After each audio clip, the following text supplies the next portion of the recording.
You're listening to Tavern Sports Radio Network. Show me the money! Show me the money!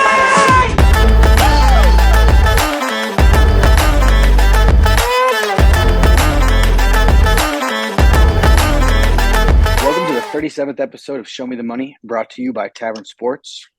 Starting off, we're going to start with the lock standings. After the first week, we have me, Tyler, and Josh, the three of us here, starting off 1-0, and Parker and Cole starting out with big old zeros, 0-1. Let's lead into MLB, boys. Ronel Blanco was suspended 10 games for the Astros. Sticky stuff was found on the glove, and he was ejected. Did you guys see the umpire in that scenario did an interview, and he said it was the stickiest thing he's felt on a glove since they started doing the hardcore checks a couple years ago? I did see that on Twitter. I didn't even know they were still cooking. doing the hardcore checks, honestly. Yeah, dude was cooking. Whatever he mixed up in the fucking clubhouse, dude was cooking. Get some sticky shit. He also did throw a no-hitter earlier this year. Leading Asterisks. on to Asterisks yeah, he probably to had it. sticky stuff. Honestly, it's time to rename the too. team to the Asterisks, man, after their fucking cheating scandal. Let's talk a little bit about the Yankees here. The Yankees advanced to 121-44 against the Twins since 2002, and that's the largest winning percentage of .7333. It's just a straight up second home. Just a straight up second home for the Yankees. That's crazy. What is? Tyler, your new guy, Igmanaga, is that how you say it? Imanaga. Imanaga. He's still leading the league in ERA with a 0.96, less than one run allowed. Initial concerns about his fastball velocity were that it was prone to being hit hard for home runs. Has been the best fastball in the NL this year so far.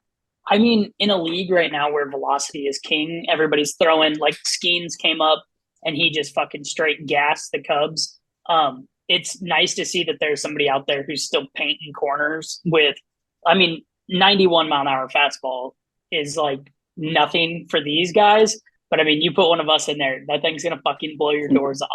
But it is nice to see that somebody is actually putting, they're all skillful, but in that category, he has the skill to where he doesn't just have to blow it by you. He's painting the corners and getting out. So it's been really fun to see. I believe the Cubs have 2 of the top 5 ERAs in MLB right now, with Assad at a 1.16 the last time I checked. So we have some really good pitching going on right now. It's just we're struggling to find the offense to back it up, which is a little painful as a Cubs fan. We have a decent lineup batting wise, so just really need to put 2 and 2 together and get a good pitching and get the bats to wake up consistently here. But we're still 6 games above 500. We're currently down to the Pirates as of recording this, so probably going to be 5 games above 500 if my math is right. Yeah, well, if we lose this game, we're down 2 in the bottom of the 5th. We'll be 5 games above 500. So I don't know. Still life, still a chance. I think we could sneak into the playoffs. It's really going to come down to the NL Central, who wins the division. I don't think we're getting 2 teams into the playoffs out of that division. Just, it's not the best division in baseball. We're currently a game and a half back from the Brewers. So. Mm-hmm. Speaking of standings, we can talk a little bit about where each one's at. We got the Guardians leading the AL Central right now. As you said the Brewers were a game and a half up on the Cubbies. Yep. The Yankees are leading theirs by 1 game against Baltimore in the AL East. The Mariners are up a game and a half against the reigning champion Rangers down there in Texas. Phillies have a 3-game lead in the East, and the Dodgers have a commanding lead in the NL West right now. It's all right. It's not October yet. Just wait for October. 7.5 game lead. These guys, these guys are going to win 113 games this year and then fucking get knocked out in the first round by a wild card. It's going to be hilarious. I mean, that's how history's gone so far for them. You pay everybody and you still can't win. So I don't know. We'll see. If not this year, maybe next year when Otani's pitching and not having money embezzled from him. But we'll see. A little bit with that Guardian. I guess not really with the Guardians, but I'm gonna use it as a segue. Did you guys see the shirt that the Commanders' new coach was wearing at his press conference? It had the Washington W, but they put a Redskins feather on it. What? Yeah, people were pissed. I did not see that. I don't know if they're trying to bring that back, bring back the Redskins as a whole. Bring back, everything. I mean, I can't really blame them for it. Clark's giving it a thumbs up. He likes it. I mean, I understand wanting to bring it back in the heritage of it.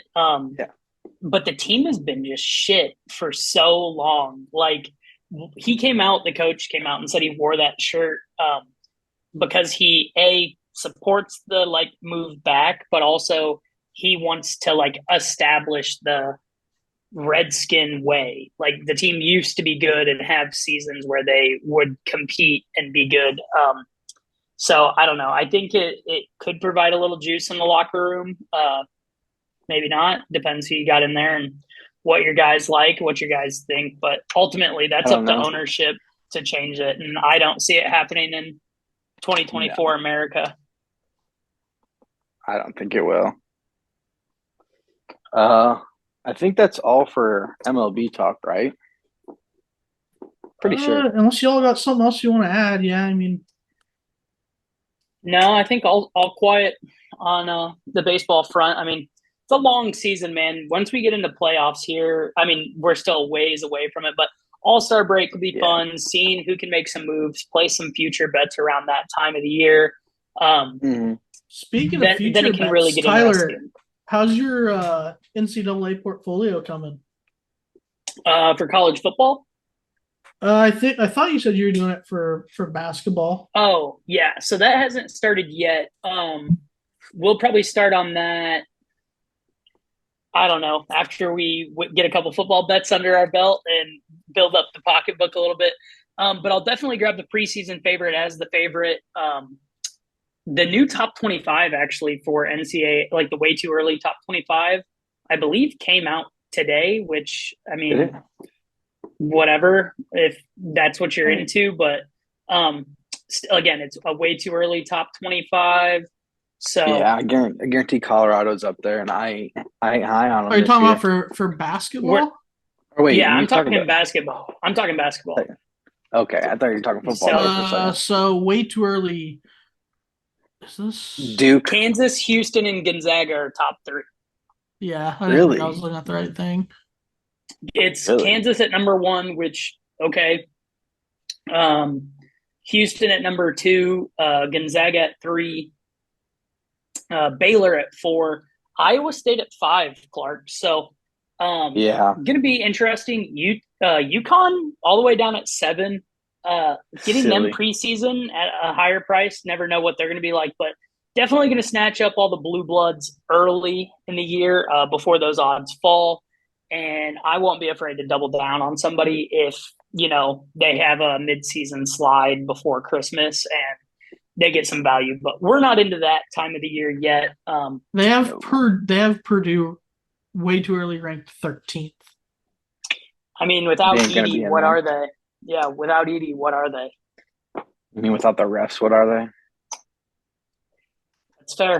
That's fair. So let's get into something that's a little more current. Let's get into the PGA Championship. Yeah, so PGA Championship at Valhalla teed off today. The course was playing super soft. They had a bunch of rain, more rain forecasted, so we might see this course getting a little softer. I watched earlier, I can't remember who it was, but from 184 out, it was Scheffler. Scheffler dropped in, on hole 1, came in from 184 84 out or something like that for an eagle. Yeah. But I was seeing other dudes put balls right next to the stick, and the greens were just so soft. Your current leaderboard at the top is Schauffele at -9, just came out burning a 62. Finau, Tagala, and Hubbard, who I've never heard of before, are all tied for second. Some of the big names, Morikawa -5, 4 strokes off the lead. Scheffler is -4, 5 strokes off the lead, and that's currently tied for 12th. DeChambeau at -3, one of the live guys that came over. He had a little bit of a rougher start and finished out the day real well. John Rahm, another one of those guys who started super slow, cost me money today in a 3-ball bet, but he ended up pulling his way down to -1. Yeah, his first 9 he went -3 on, and then he was +3 on his front 9. So he had a slower start. And then Tiger Woods at +1, really not like a terrible showing out of Tiger. He did pretty well to start going even through the front 9 of the course. That I don't believe that was the first 9 he played, but on the back 9 of the course, he was +1, shooting a 37. So not a terrible day from Tiger. Body looked good, but I mean, he's just somebody you got to watch and keep an eye on. So you never really know with him and what he's going to do. But I wouldn't bet on him. No, notable other big names, John Daly at +11. So not really great for him. Phil Mickelson at +3 on the day. And then Block Party, Michael Block, the PGA Tour pro that stormed the nation last year. He is at +5 today. This course not playing as favorable for him, with a quad bogey on hole number 2. So he was out of the running rather quickly. He bogeyed 1 and quadruple bogeyed 2. And then Looks the like rest us. of the round, he had 3 bogeys and 3 birdies. So he's +5 off of his first 2 holes of the day and just was never able to get himself unstuck out of that. But Do you have we'll see what tomorrow brings and what the weather brings. Do you have any bets you like for the PGA Championship right now? So I did a 3-ball bet. I really do prefer 3-ball bets, but they're hard, man. You get a guy like Rahm who starts off real slow and then can just tank it. But going into like the weekend, Xander with a 3-stroke leads +240.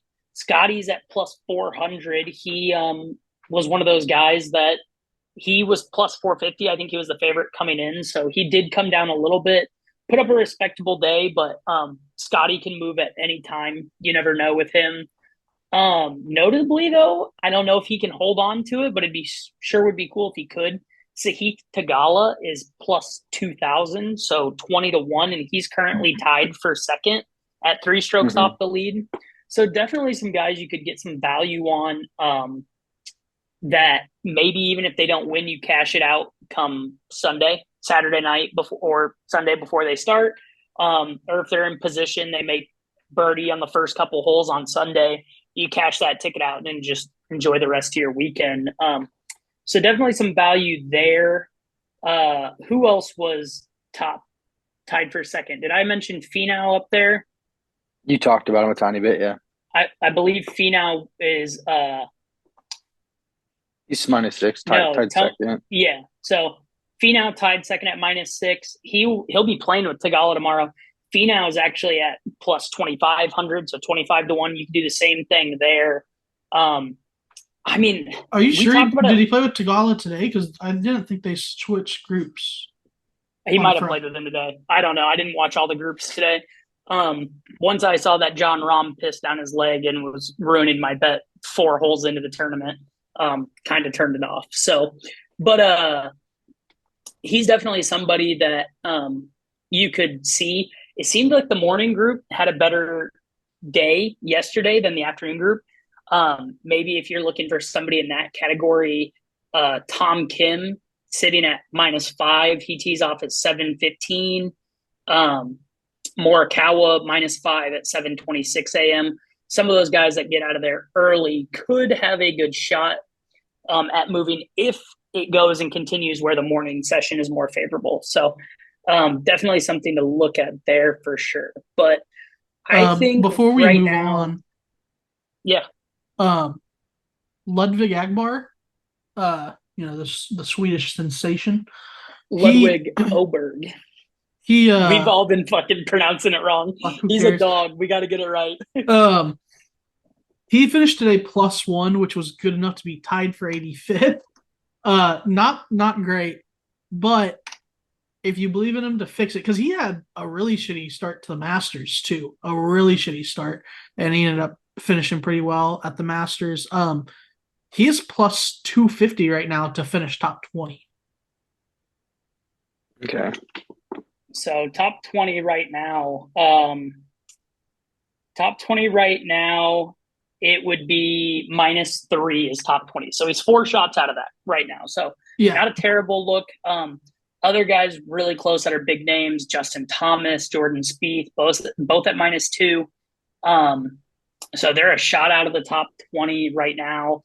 I just don't really trust those guys a whole lot, but definitely some plays to look at. But Clark, to answer your short question with a really long answer, guys I'm looking at here, always going to have a ticket on Scotty. I'll hold one of those Tagala and Morikawa tickets as well.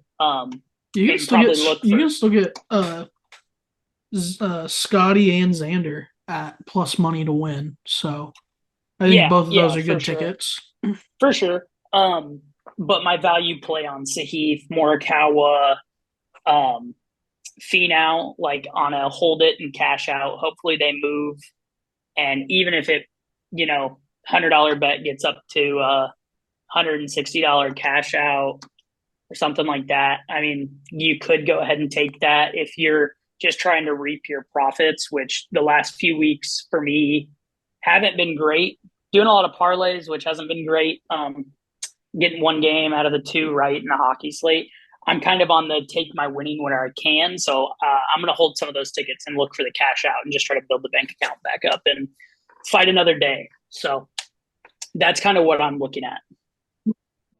This episode of Show Me the Money is brought to you by Tavern Sports, your place to get fun sports content, sportsbook lines and parlays, and of course food reviews with Big E's Ballpark Bites. You can follow Tavern Sports on Instagram at Tavern Sports 2023, TikTok at Tavern.Sports, and Twitter at Tavern Sports 23. Well, let's get into some NHL talk then. How's that sound? Sounds good to me. Go for it. All right. So currently, none of the series have ended from the first or our last episode. Everybody's still going on right now while recording. The Rangers, who were up 3-1 on Carolina, I think they were up 3-0 on Carolina in the series, are now up 3-2 in the series, and Carolina is holding a 1-goal lead here in the third period. It was a 2-goal lead, and Mina Zibanejad just scored. So 3-2 in game 6. They're currently. I have a future parlay where the only leg that has not hit is Carolina winning the series. So I need them to come back from a 3-0 deficit. So we'll see how that fares. Probably not well if we make it to a game 7, but I've still got a little hope. Our next series would be Oilers Canucks. They puck drops at 9:00 tonight, the night of the recording. They're tied 2-2. Don't know if Thatcher Demko is back in that game yet tonight, but he has been doing a little bit of pre-game skating. So his estimated return date is the 18th, so Saturday. Now So they were talking about so if anything, it'd be game 6. I think they were saying game 4 before the series, so that got pushed back a little bit. But he has been doing a little bit of skating with the team in pregame warmups. So on the other side of that, notable injury, Draisaitl. I don't think he's going to sit out for the Oilers. He really is the difference maker on this team right now. Yes, Connor McDavid is still great. They have Hyman, who's scoring at an insane rate, but Leon Draisaitl is really like the motor of this team. Um, so if he's out, that could be a problem. He's listed as day to day, but I'm gonna assume he plays and fights through it here. So gonna be an interesting one that I think goes 7. But I hope the Canucks pull that out. That's who I'm rooting for anyway. My future parlay had their series going over 5.5 games. It's game 5 tonight. Series is tied. That's an auto hit. On the other side, we have Panthers and Bruins. Puck drops at 6 p.m. tomorrow night. Panthers leading that series 3-2. Bruins, another team that were looked to be down and out and have come back and won 2 straight. I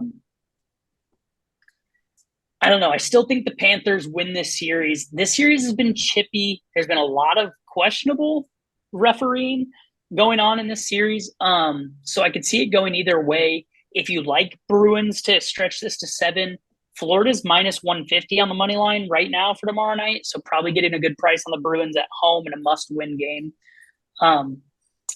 But I did have a pick on this game. It was again for the series to go over 5.5 games. And game 6 is tomorrow. So that hit for me. And our last series that we have to talk about is Stars Avalanche.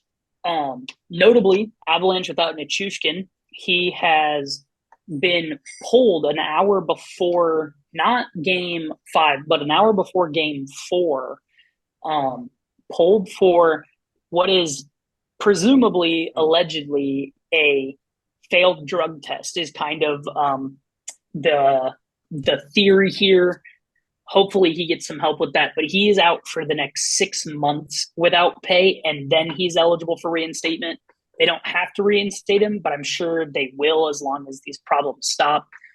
So Nichushkin, notably in stage 3 here, stage 1 was his first inpatient treatment and no penalty. Stage 2 was he violated his stage 1 treatment plan, and he was suspended without pay during an active phase in treatment and then eligible again to play. So last year, I believe it was before game 1 with the Jets, he was found with a woman in his room, too intoxicated to leave his hotel room, the team hotel room, before the playoffs. And the cops were involved, and then he was out for 5 games during that time. And then it kind of got swept under the rug. So I'm sure phase 2 went into effect sometime after that. Assuming he was already in phase 1 before this happened.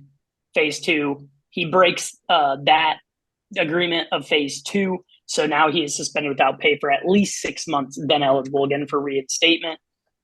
If he violates it again, he will be out for a year, and I'm sure they probably won't reinstate him past that point. But hopefully he gets the help he needs in that series. So like we were saying, Avalanche were down and out in that. They came back and won game 5. Game 6 is in Colorado tomorrow night. Puck drop at 9. The Avalanche are currently favored, but the Stars are humming right now, man.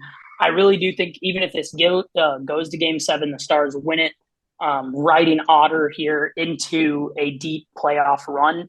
We were talking about this last week. You were able to get the Stars at plus 800, plus 810 to win the Stanley Cup. So hopefully somebody out there hopped on that wagon. The Avs were at plus 400. I'm sure those odds have changed quite a bit since then. So still some money to be made in those futures bets. Game 7 for that would be on Sunday for both the Bruins and the Panthers. So Sunday could have some interesting hockey, probably a 3:30 puck drop and like a 6:30 puck drop. So still going to go to bed early that night. But that's kind of what you're looking at so far as NHL goes. Yeah, let's talk a little WNBA. We're really just going to kind of talk Cailtin Clark and the Fever. They lost tonight by like damn near 40 to New York. So they're now 0-2 after losing earlier this week. Kate scored 20 in her first game. And she probably could have gone for 30 or 40. but she sat out like 5 minutes in the first quarter because she was in foul trouble. She was in foul trouble the entire game. She got 2 fouls early within like the first Very like early. 3 minutes of the game. And then I That turned were it really off. ticky tacky. So, But foul trouble is kind of the name of the game right now. I don't know if the refs are trying to say, "Hey, this isn't college, honey. Like you're not the superstar yet." Like trying to humble her or what's going on because she got into foul trouble again tonight. She has 9 personal fouls through 2 games. yeah, I mean, fuck. Like, I don't know. The first two yesterday felt like really ticky tacky, but again, we got to remember the Fever had the number 1 overall pick for a reason. So she can try to reset the culture and everything, but um, these girls are really clamping down on her, making it hard for her. She went 2 for 8 tonight, 1 of 7 from deep with only 9 points, 6 assists, and like Josh said, 5 fouls. She did have a double double in her first WNBA game: 20 points, 10 turnovers. Leads. She had 3 more tonight, dude. It's a learning curve, I guess, but she's struggling. Well, she set the record for most turnovers in a debut by any WNBA player. So, I don't think it'll last. She'll adjust. She's a dog. I mean, that's what she'll do. However, it is much, much different than what she's used to playing in college. College women basketball in general is just a higher pace, faster pace game. So she was used to running 3/4 court offense, like finding the trailer, running down the court, whatever. And now it's a really slow, methodical half court game. So definitely going to be some adjustment out of her part and out of everybody else's part. Also, though, notably, oh God, LSU, Angel Reese. She only put up 12 in her debut, so she struggled a little bit as well for Chicago. So, does anybody know how Kate did in her debut for the Aces? Did she get any run? Kate Martin did not touch the floor. She was a DNP. But notable Iowa grad Megan Gustafson put up 5 in 15 minutes played. However, she's sitting behind the star center that they have, Asia Wilson, who she put up 30. So that's kind of how the Aces are. The Aces are still rolling. But it's going to be a 40-game season, so plenty of time to still figure it out. But I can't find the number for tonight because I don't think they've gone into the deep analytics yet. But she was minus 22 for her on-court plus minus in their opening game. Really? That's rough. Speaking of WNBA, not so much about the actual basketball here. I think we need to put the poll on Spotify, Ethan. Did Darren Waller fumble? Yes or no? Absolutely. Put the poll down kind of on Spotify. Did he fumble? Yes or no? I take back all of my Cailtin Clark comments for Kelsey Plum. I mean, she a little bit more respectable, at least. She came out and she did that shit. So. While you're messing with that, I also take back every single comment I made about her while she was making all those fucking faces eating that popcorn during the All-Star weekend. She looked dumb doing that shit. She looked like a fucking mouth breather. Well, do we want to move on from the WNBA boys and get on to the real good stuff? The NFL. Does anybody want to talk NBA at all? No, bro, fuck them. I mean, yeah, we can talk it a little bit. It's getting down to the wire here. Fuck, the NBA is terrible. Whose tummy was that? That was Kelsey Plum's. The picture didn't load how I wanted it to, but it was Kelsey Plum's. So I heard. I wasn't talking about that. I heard someone's tummy grumbling. Oh, it's probably mine. My phone's resting on my stomach. All I had was a protein shake for breakfast and dinner. Leave all this in. It's skinny season, boys. NBA. Tonight, the Nuggets and Timberwolves got them bent over a fucking barrel right now in the second. Yeah. Oh my God, they're gonna bring the series 3-3. And I think that's the Nuggets were the higher seed, right? Oh yeah, yeah. They were Denver won yeah, 3 so straight. the, Damn. My buddy, That's- my buddy from up in New York, put big bets on Denver to win the series and the chip when they were down 0-2. love that for him. He didn't Love cash that him for out him. though. So yeah, Timberwolves leading the Nuggets right now. Probably gonna tie the series 3-3. Bring it to game 7. Then tomorrow we've got the Knicks Pacers, and the Knicks are leading the series 3-2. Pacers are favored by 5.5 at the moment in time. Pacers Knicks. I think Pacers can definitely take this game here, tie it, bring it to game 7. NBA always wants the money, so I expect that game to go to game 7. Thunder Mavericks on the 18th. Mavs lead 3-2. Mavs are favored by 4.5 in this game. I personally think Oklahoma ties it. Also brings us to a game 7. I think that's all NBA right there. Anyone have any favorites? Nothing To for win it me. all I right hate now. the NBA. I mean, if you're not, I don't really care what the outcome of tonight's game is. If you're not putting money on Denver, you're fucking dumb. Yeah. Oh my gosh.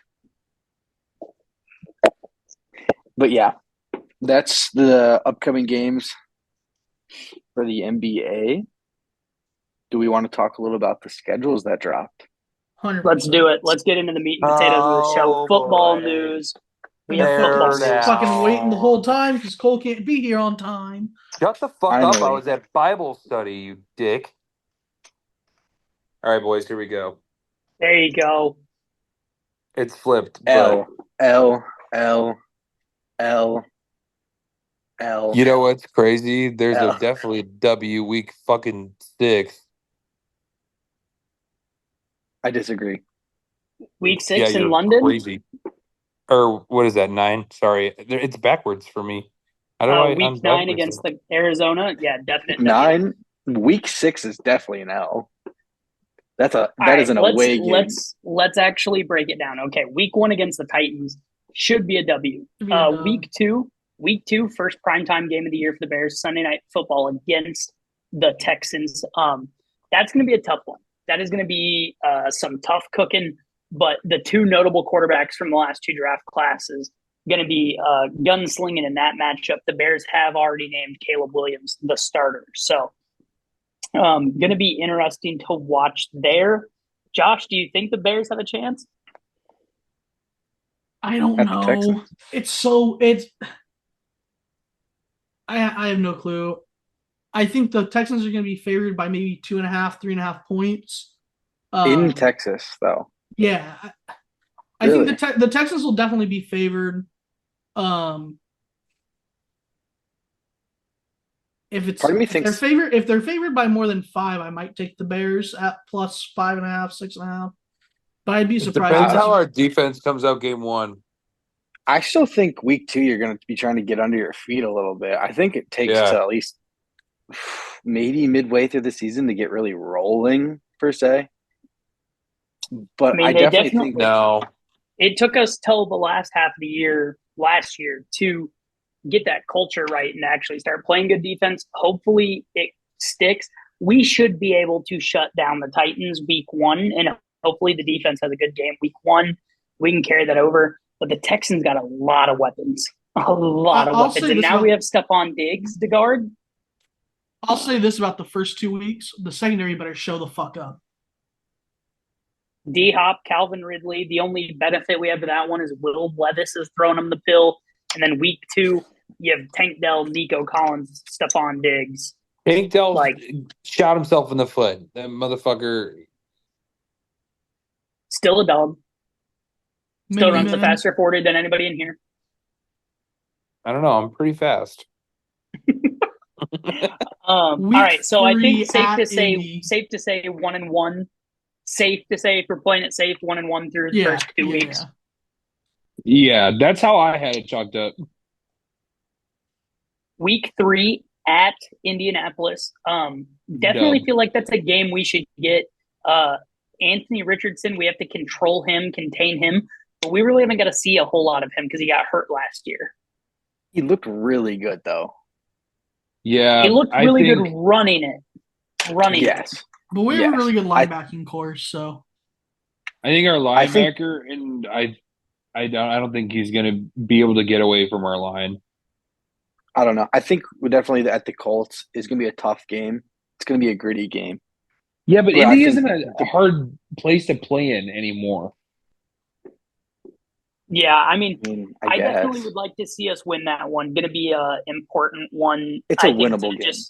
Yes, Yeah. it's a game that we Yeah. need.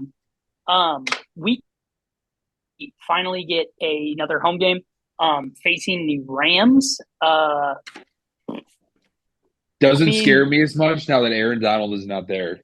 yeah, and Stafford's getting Yeah. old, but they still got the Sean McVay factor. Is kind of the scary thing. But Puka Nacua, Kyron Williams, Cooper Kupp, that is still a hell of an offense. And That is true. Stafford can still sling that pill. Again, secondary is going to be tested early this season. The Titans, the Texans, the Rams. Yeah. So I would say through week 4, we need to be 3-1. Worst case between first 4 weeks, 2-2, but should be looking more towards 3-1. Agreed. Mhm. Yeah, Would anybody Win disagree with game that? 5.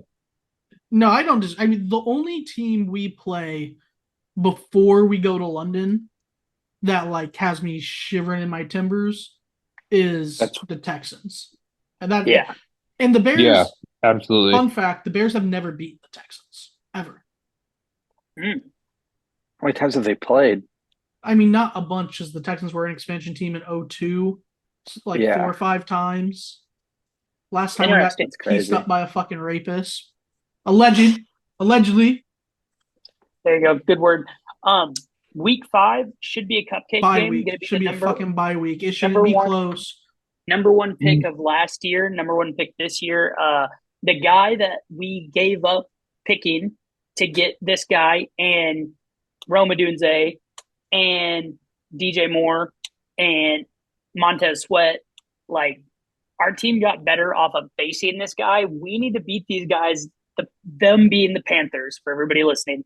The Bears need to beat the Panthers in week 5 as a fucking statement of like, we did not fuck up by not drafting this guy.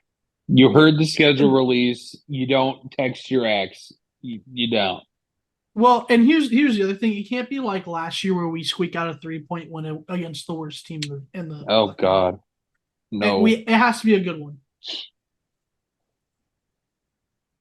So going into London, this game is at fucking 8:30 Central Time. AM. Mhm. Yes. AM. I don't think the Bears will be favored here. No, they won't. Here's the thing that pisses me off, right? The Bears were supposed to have 9 home games this year, and Jacksonville's supposed to have 8.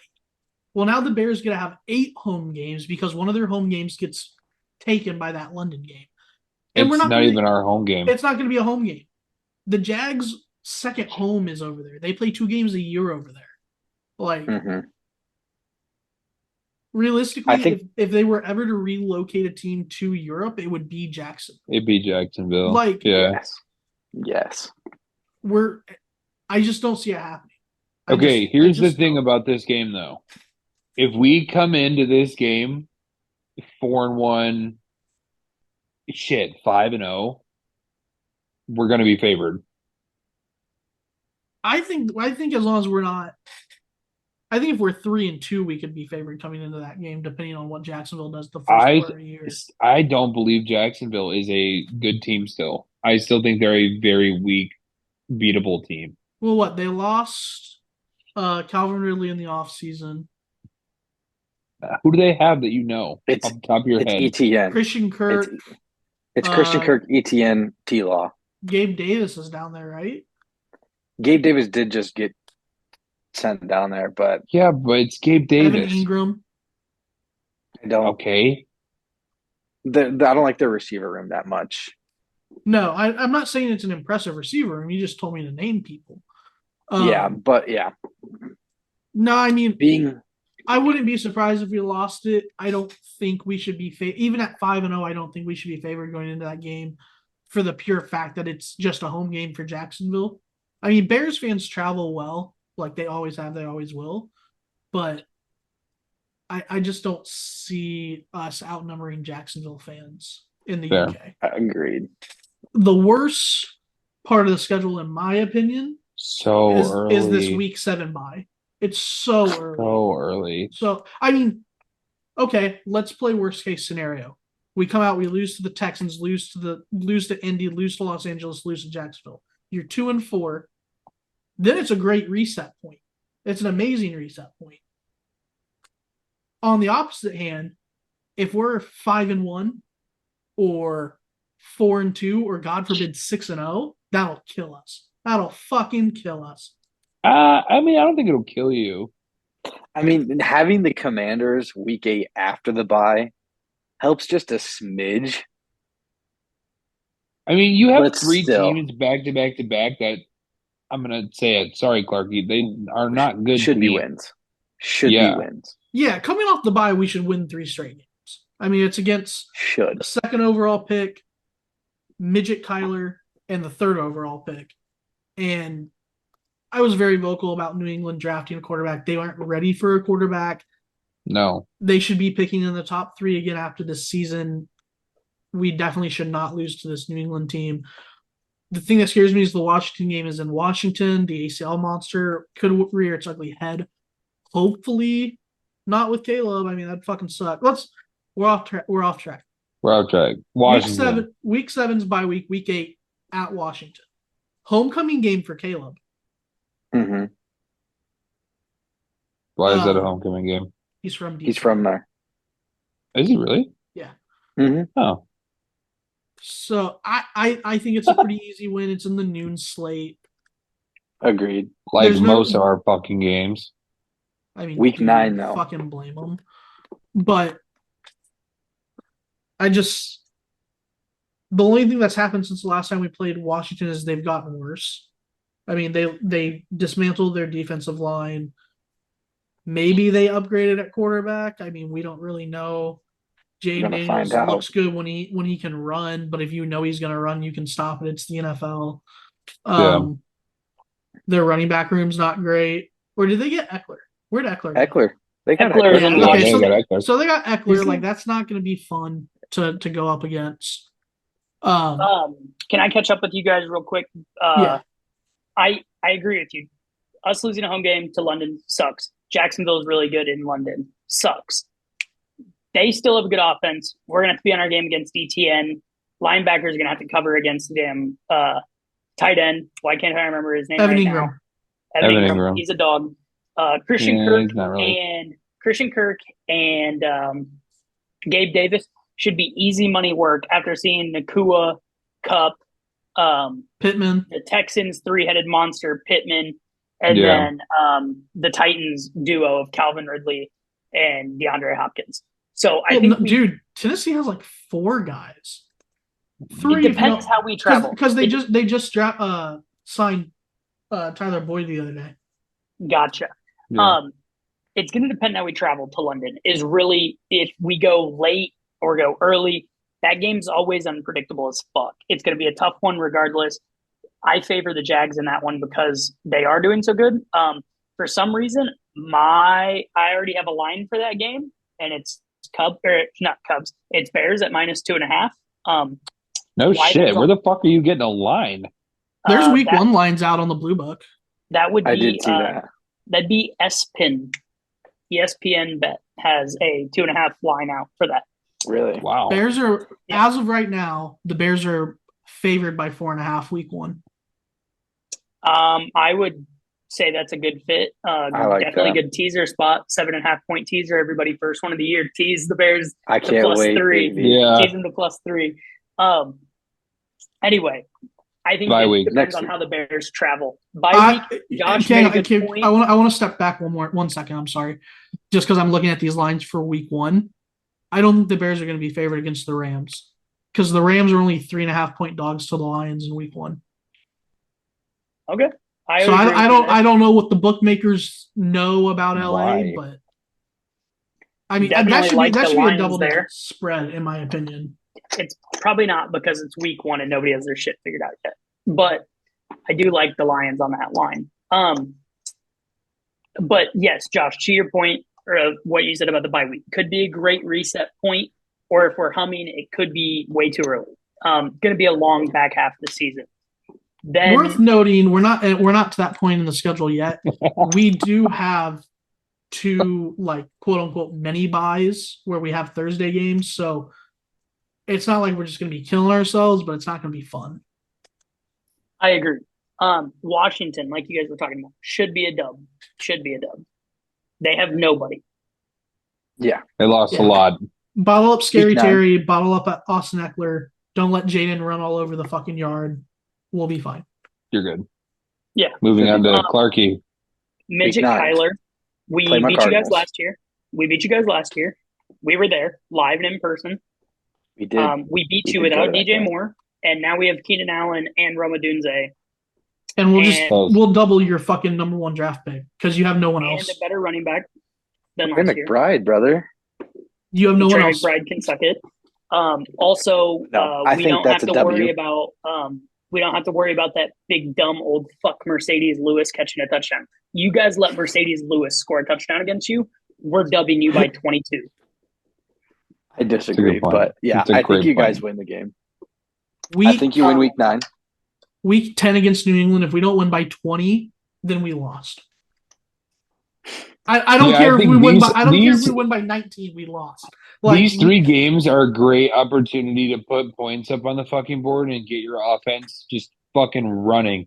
Because after this, your slate is You're you running have to the NFC North. 6 divisional in 8 I don't games. like how they did the schedule this year. Why do we not start the season with a division game like we always do? It makes no sense that they're all stacked in the back half, but man, is it going to be interesting to watch. It's gonna be fun. yeah. So but- this is the latest.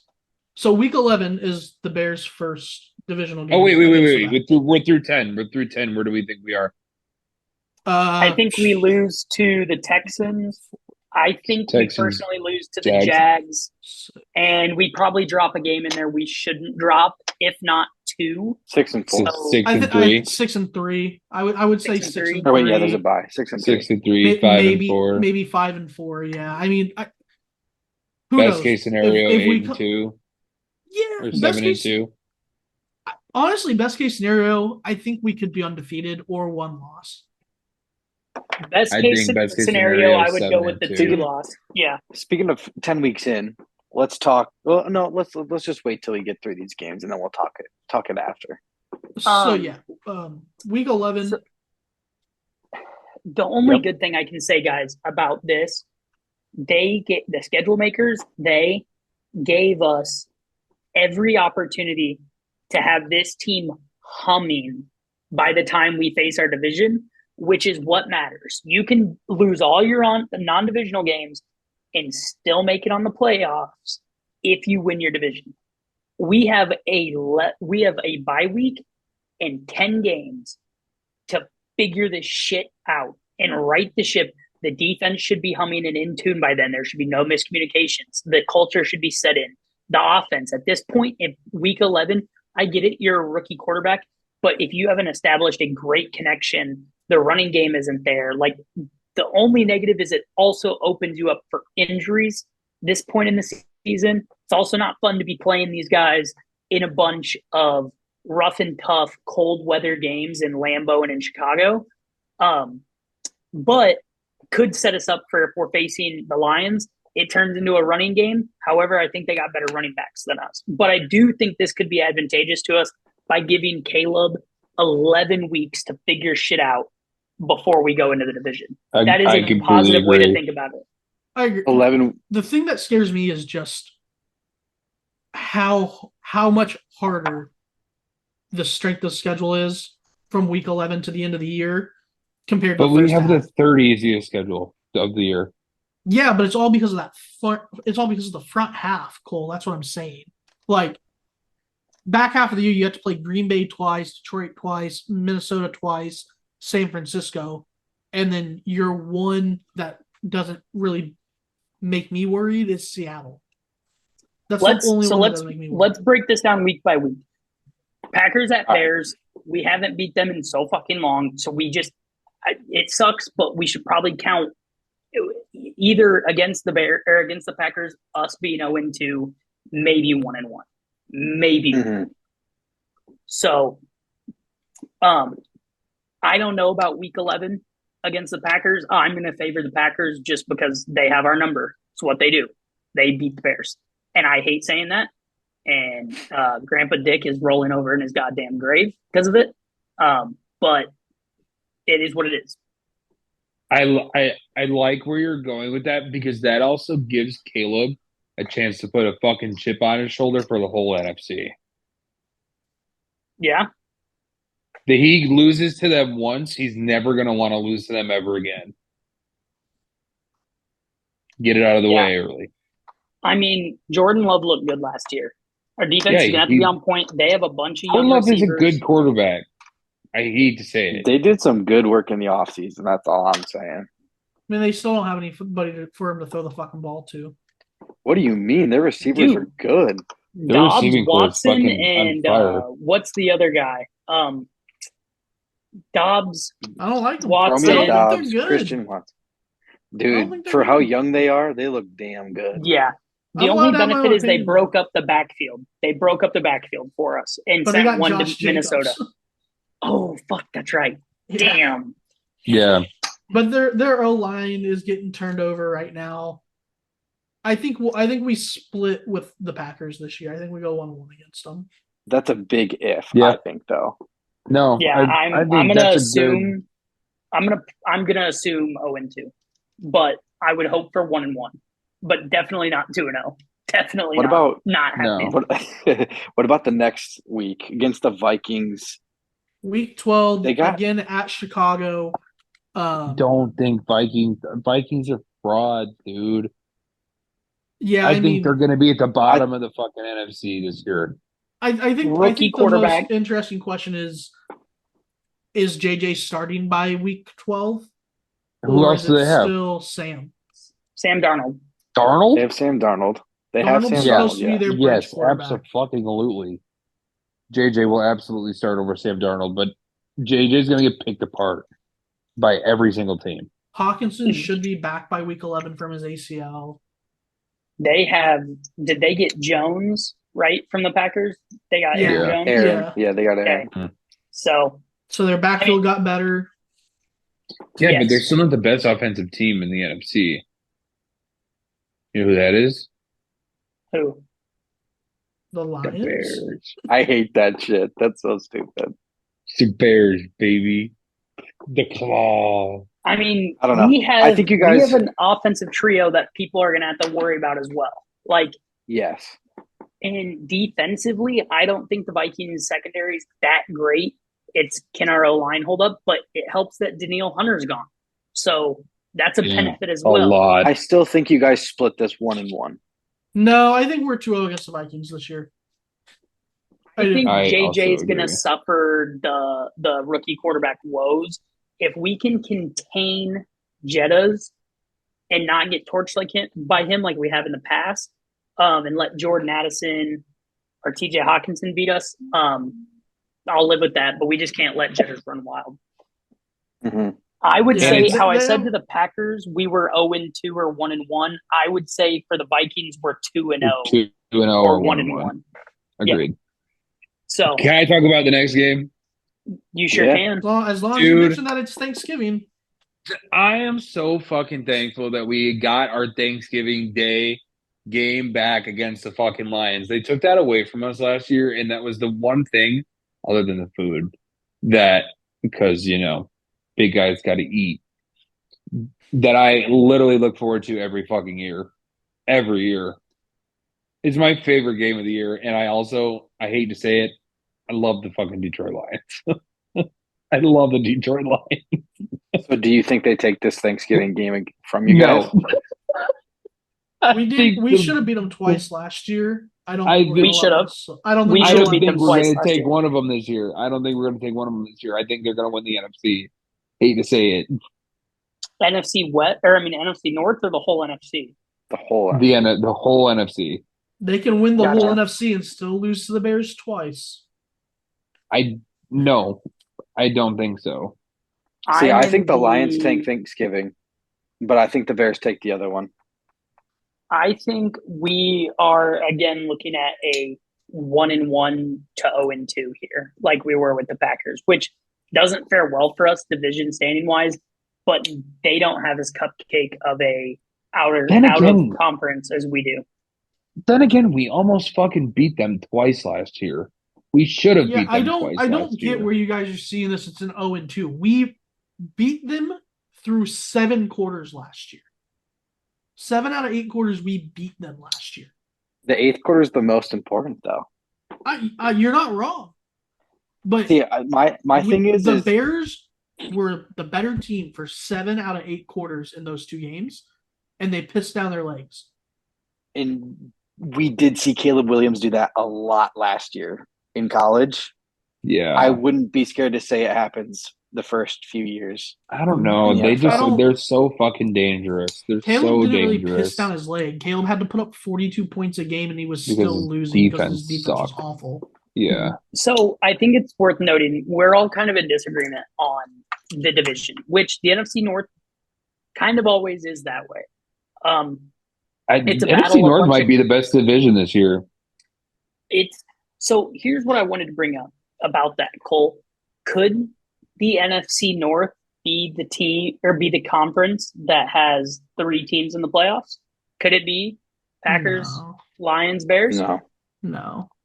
Okay. Yeah, right. absolutely it could. It could be. It could be, but the rest of the NFC would have to suffer a little bit. But other worthwhile note here, guys. So we face the Patriots, Packers, Vikings all at home, and then we go 3 games on the road here. Lions that we just talked about on Thanksgiving, and then we have a little bit of extra time to prepare for the Niners. So I think the Niners is an L. I think the Niners is an L. They don't have Trey Lance anymore. Yeah. And they're going to be humming by this time of the year, and they have the defense to contain our offense. Yeah. And I don't know if we have the defense to contain Ayuk and Debo and CMC. If they're there. If they're We there. don't know. One of them will be there. Didn't Debo just sign an extension? Yeah, but I mean haven't seen they want now. I think they want to keep Ayuk. I think Ayuk's just the better player, And he has a Ayuk's better the connection with Purdy. receiver. He's the better receiver for sure because they use Debo more in that scat back role where he's not just receiving. Ayuk is the true receiving threat on that team, but we can't shut down Kittle. We can't shut down Debo. We can't shut down Ayuk. We can't shut down CMC. Like, we're not going to have any pressure on Purdy in that game. CMC 2 touchdowns plus that game. Calling it. Yeah. I like Eddie running back 2 touchdowns plus against the Bears. Hey, we had the best rushing It's defense in happened the a lot. league. We had the best rushing defense in the league second half last year. I only know, like but it against I've bet the on it multiple Packers. times, and I've made money on it. So I think we're all good with calling that a loss to the Niners. Yeah. Unless there's an act of God and everybody tears their ACL a week before. So Well, and the It shitty happened in part 2019. the shitty part is after that game, we go into the last of that 3 straight away games, Tyler. But that's also the first of 3 games in 11 days. yeah. So what Josh was mentioning there, the 49ers, the Vikings on December 16th at Minnesota in a 15th. dome. Weather's not going to be a problem. Monday Night Football, prime time for Caleb. The first since fucking week 2. I mean, okay, Josh said it's technically not prime time on Thanksgiving, but I'm going to give this that as a prime time game. Everybody's going to have it on. Everybody's going to be watching. It's a prime time game. I think the Bears, like we talked about the Vikings, so we don't have to get super into this. We don't really know. But then, like Josh said, that's on the 16th. On the 22nd, so 6 days later, Sunday at noon, we face the Lions. And then we face the Seahawks on a Thursday night. So we have 3 games in 11 or 12 days, depending if we go off the 15th or 16th. That's going to suck. That's going to be a bad way to end the season. I think we could beat the Seahawks on Thursday night, though. We have their offensive coordinator. Schedule maker always likes to throw that little trick in. Amazon Prime is going to be beating their meat to the fact that they can talk about that the entire pregame. So I think last 3 games, 2-1. I think the Lions are a loss. So you mean 1-2, or do you think we beat the Packers on the road and the Seahawks at home? Oh wait, I'm missing the game. Sorry, I didn't have it down. Last 3 games, I think 2-2. Oh, last 3 you want to go 1-2? Okay, we can go for it. We can go for it. I think we beat the Vikings on the 16th. I agree. The Lions is a toss-up on the 22nd. Beat the Seahawks on the 26th, and probably lose to the Packers at Lambeau. Then that's a potential flex game to be on January 4th or January 5th, boys. Let's not get our panties in a wad. Let's give your final prediction. I think the Bears, at absolute best, win 10 games. Okay. That leads me to what I was talking about earlier. Their over-under right now is 8.5 on total wins this season. Well, I was going to go into that after we all gave our predictions, but oh, my bad. I was just going to say I think over here. I've been pounding my chest since the lines came out to take the Bears over win total. That hasn't moved. I don't know why it hasn't moved. I think I'm at the same point. You think over? No, I think I have the same 10. Yeah, I mean maybe 11 if we split with the Lions. Here's my thing, right? I think best case scenario. Absolute best case scenario. Absolute, like the stars align, everything goes perfect. 9, 10, 11, 12, 13, 4, everything aligned perfectly, 14. That's never going to happen. No. Realistically, 10. I think we could be a 10 and 17. I agree. I think 11-6 is the ceiling. Yeah, I mean, it just depends on how you look at the division games. I think we're a lot more favored against the division than it seems like you guys do, which is fine. Yeah. Everyone's got their own opinions. I just continue to come back to the fact that we should have beat Detroit twice last year. We have upgrades all across the field. I don't see a way where we're not at minimum splitting with every other team in the division this year. And that's kind of why I'm like, I don't know what the division's going to shake out as, but I still think 8.5 is easy for you guys to cover that. Yeah, I mean, the only thing is, we won 8 last year, and typically when you get a rookie quarterback in, there's a little bit of a dip. But with that easy schedule in the beginning, it should help out. By that bye week, the Bears should have no more than 2 losses. Mm-hmm. If they have more than 2 losses by the bye week, I mean, they're going to be in trouble. Couple of fun factoids for the Bears schedule. We play 21 total games between preseason and postseason because we have the extra preseason game this year. 12 of those 21 are away from Chicago. We lose a home game really? Because of the London game. Yep. We brought up the 3 games in 11 days. No divisional games until week 11. That's the latest start to a division play in a season in the Super Bowl era for the Bears. So that's fucking retarded. Which is weird to me because, I think the Cardinals have a division game the first game of the year. Typically, you do. A lot of people, because they hadn't announced the Sunday night game until the schedules were released. A lot of people were figuring it was going to be Bears Lions. Yeah. And it should have been, realistically. The Bears will play every quarterback drafted in the first or second round of the last 2 drafts, except for Penix, Nix, and then Caleb, obviously. Mm-hmm. We have 5 standalone time slot games, and three of those are prime time. The reason the other 2 aren't prime time is because technically, in order to be prime time, it has to be the last game of the day. So the Thanksgiving and the London game, neither one are technically prime time. But the 3 primetime games are the most for any team with a rookie quarterback since at least 2000. I stopped at 2000. But really before 2000, they didn't like do a bunch of crazy night games. Like everything was kind of more condensed on Sunday. So there's a good chance this is the most any rookie quarterback has ever had.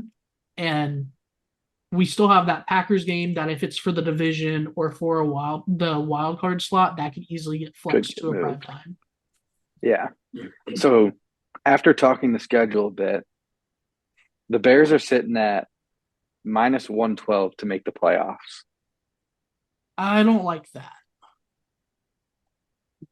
I don't So think you it's guys enough don't? money. Yeah, it needs to be. You need plus. It needs odds more on that. money. Yeah. I'm just surprised the fact it's that gonna happen. I think they're going to make the playoffs, but I thought the odds would be a little bit different there. I thought the odds would be a little bit better for the better.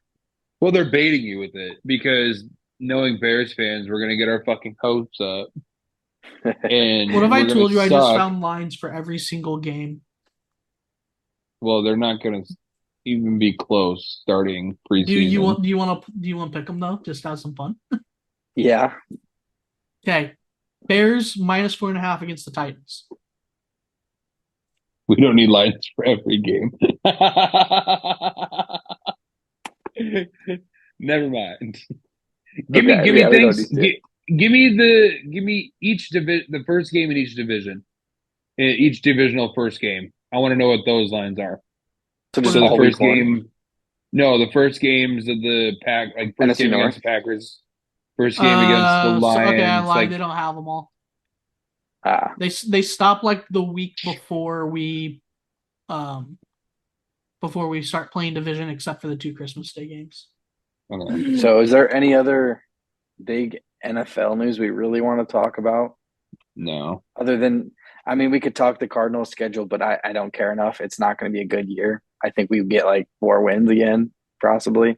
You guys see another No. Kansas City Chiefs wide receiver got in trouble with a car?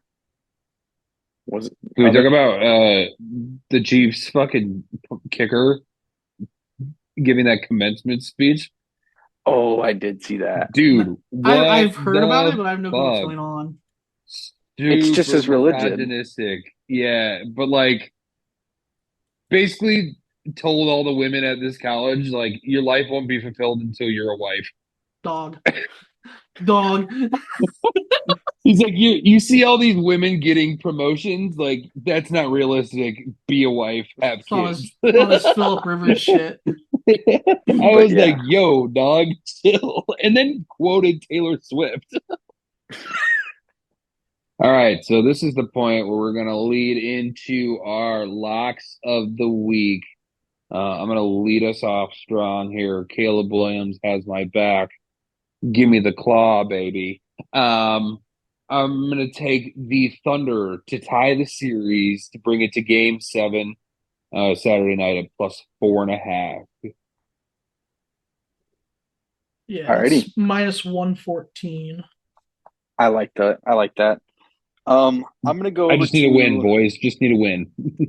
I'm hoping for you, Bubba. Yeah, right. It's been a downhill slide since last season. I'm gonna go over to the PGA Championship. Brooks Koepka shot a 67 in the first round, and they have his line at 69.5 right now for the second round. So I'm gonna take his under 69.5 at minus 140. All right, I don't hate that. Parker wasn't able to be with us tonight. He had to work, but he likes Xander Schauffele in his round 2 3 ball against Abgar and Thomas at plus 160.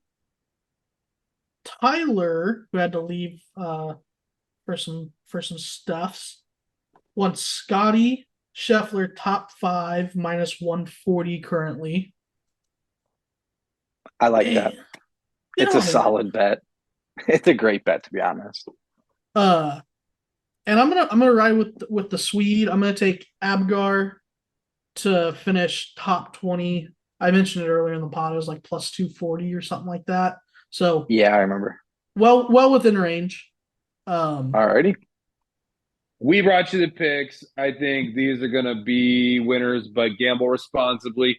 We gave you the picks. Your time to place them and show me the moolah, baby. Show me the money!